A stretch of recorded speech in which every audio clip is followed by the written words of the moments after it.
চলুন মা। বাবা মাকে মায়ের সব কথাই বলেছিলেন, কিন্তু প্ল্যানের কথা বলেননি। তাই তাই আমি জানতাম না যে সময় সেই ছেলে। আমি যদি আগে জানতাম তাহলে সমুকে নিয়ে কবে এই বাড়ি ছেড়ে চলে যেতাম। আমি আর এক মুহূর্ত এই বাড়িতে থাকতে চাই না মা, এক মুহূর্ত না। চলুন। দাঁড়া, শুধু তোরা কেন, এই নরক ছেড়ে আমিও যাব।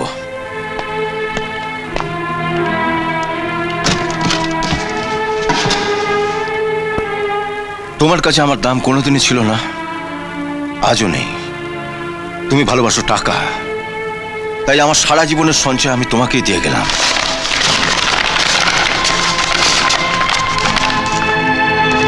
এই টাকার চাপে যেদিন তুমি দম বন্ধ হয়ে মরবে, সেদিন তোমার মুখে জল দেবার জন্য নিজের কাউকে তুমি পাবে না। চলে দাঁড়াও,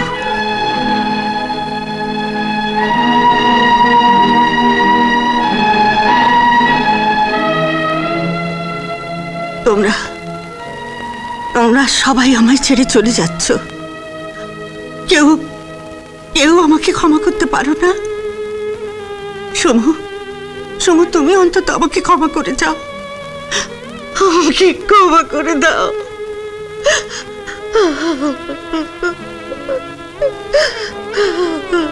বিভা, বিভা, তুই আমাকে ক্ষমা করে দেবে, ক্ষমা কর। ছেলে মাকে ক্ষমা করবে কি রে বিনু? আশীর্বাদ নেবে। সমু, সমু, ওকে প্রণাম করো। না না সমু, না না, আমি সত্যি চোর। হ্যাঁ, আমি চোর। আমি সবকিছু চুরি করেছি। এই টাকা পয়সা বাড়ি গাড়ি কিচ্ছু আমার নয়, সব তোমার। তুমি সবকিছু ফিরিয়ে নাও, সবকিছু তুমি ফিরিয়ে নাও। শাশুড়ি মা, আমি আপনার কাছ থেকে কিচ্ছু চাইবো না, আমি শুধু আপনার কাছ থেকে ভিক্ষে চাইবো। কি ভিক্ষে বলো? এই রুমা আর প্রশান্তকে আপনার আশীর্বাদ করতে হবে যে। এই তো খুব আনন্দের কথা। মেয়ের বিয়ে আর মা সুখী হবে না? হ্যাঁ। নিশ্চয়ই, নিশ্চয়ই। নাও, প্রণাম করো, প্রণাম করো, প্রণাম করো মাকে। হ্যাঁ,